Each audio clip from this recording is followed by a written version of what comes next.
Dapat tama sa isip at sa salita. Dapat tama, lalong-lalo na sa gawa.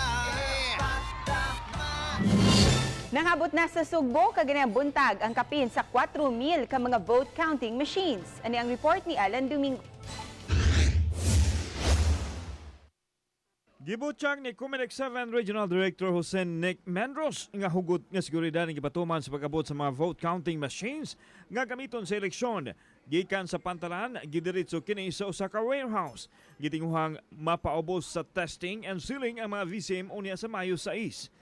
The machines to the polling center will be done either May 4, depending on the scheduled final testing and sealing.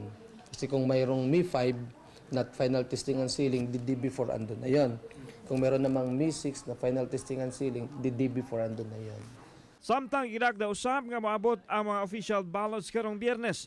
Sa pikas bahin, gipadayag sa Comelec nga mas maayong huwato na lang sa mga BEI sa Dakbayan Sugbo nga mahuman ang eleksyon kung ugaling dili makahatag ang Cebu City sa counterpart nga honorarium. Ado naman sa budget ang Comelec alang sa mga BEI. Ang advice ko dyan, madaling gawin yan after elections na lang.